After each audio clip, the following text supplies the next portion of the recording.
terms of trying to reduce some of those cardiometabolic risk factors, same thing as the general population, we want to try to reduce them as much as possible.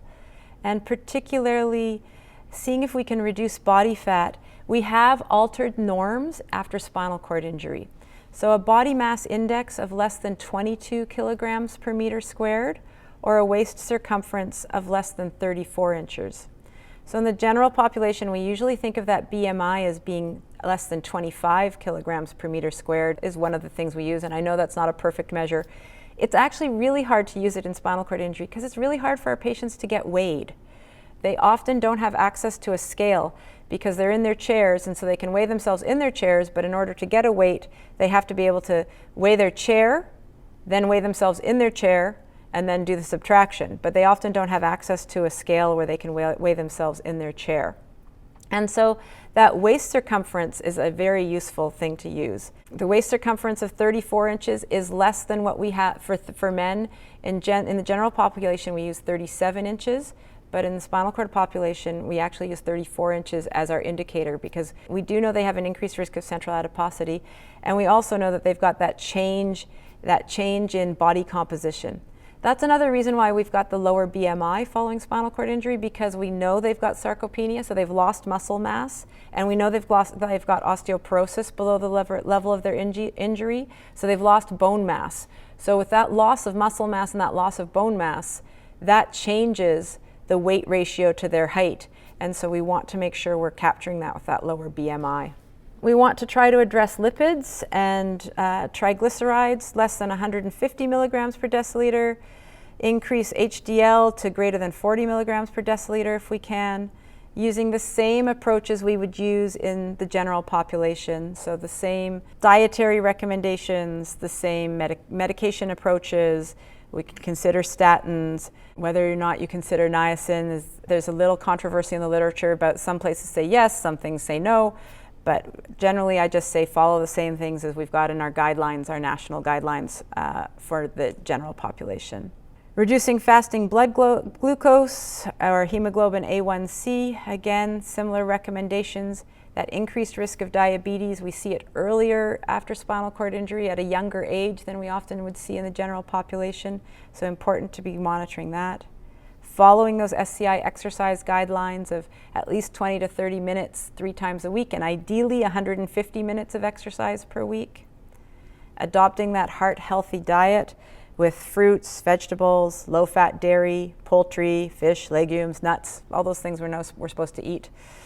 And then trying to limit the saturated fat intake to 5 to 6% of total caloric intake.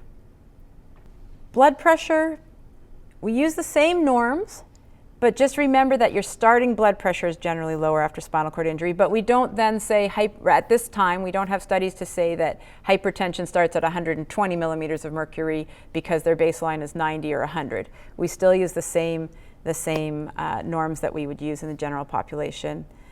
Waist circumference, as I mentioned, we'll use the specific one, and the BMI, we'll use the specific one.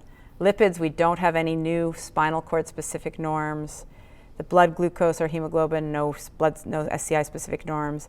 And then all the other things we would use. So we recommend not smoking, and something I really make sure I talk to my patients with spinal cord injury about is cannabis. A lot of patients with spinal cord injury use cannabis. They may be trying it for pain management, they may be trying it for spasticity, they may be trying it for just general anxiety and relaxation. They may be using cannabis for many reasons, and so I always advise them not to smoke cannabis. I think it's pretty easy to be in agreement that there's not a smoke out there that's good for us, whether it's forest fire smoke, industrial smoke, cigarette smoke, cannabis smoke. Smoke's not good. So I talk to them about smoking. And if they are going to, the literature is starting to come out about cannabis. We don't totally know the pros and cons, so I just try to talk to them about that as well. Alcohol as well is a risk factor for cardiac disease, so we try to talk about that.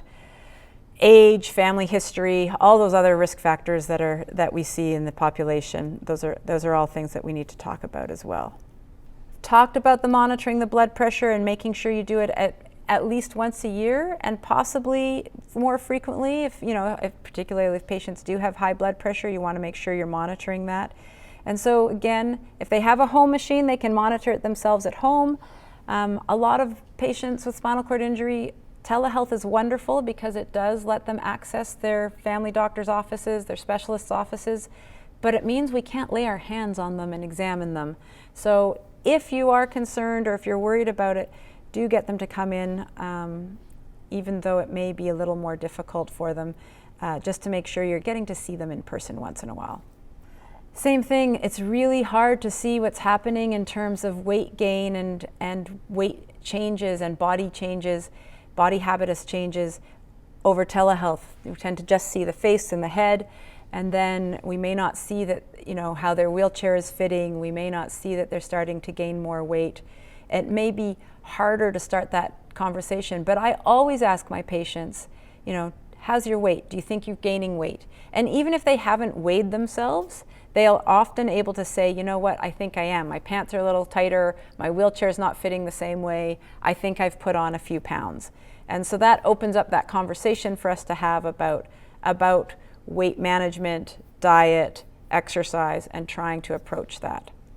We talked about that waist circumference and the fact that, a waist circumference of 25, which we'd think of as the cutoff in the general population, often translates to more than 33% body fat following spinal cord injury. And because it's so hard for them to monitor their weight, waist circumference is a great way to do that. They might not be able to do it themselves depending on their hand function, but they can have a family member or a caregiver check that and monitor that, and they can keep track at home as well. I just want to specify one thing. Patients will often say, oh, I think I have quad belly. So quad belly is something patients talk about.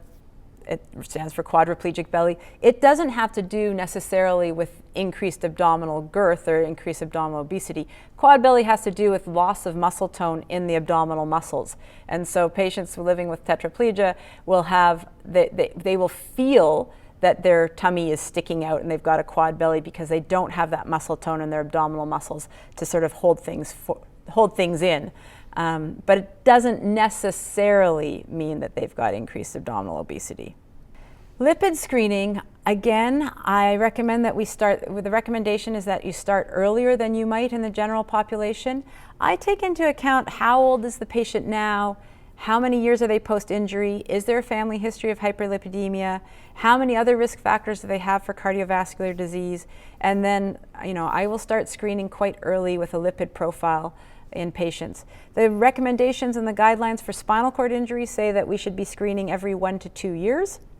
And so I will do that as well. And then if they have elevated lipid profile, to use those same values and guidelines as the general population. The diabetes screening, again, increased risk. And so again, considering their age, number of years post-injury, number of risk factors to determine when to start screening. But I will, again, consider screening every 1 to 2 years. And basically, if I have a patient who's either been living with spinal cord injury for over 10 years or is over the age of 30 or 35, I will do some baseline screening just to make sure that we aren't seeing early changes and use those same values and guidelines as general population. It's not really clear in the guidelines for spinal cord injury exactly when to start, and it's not really clear exactly how frequently to monitor, but given that it's such a simple test to do to get the hemoglobin A1C, and that it gives us, I do think the hemoglobin A1C is a better check than trying to do a blood glucose.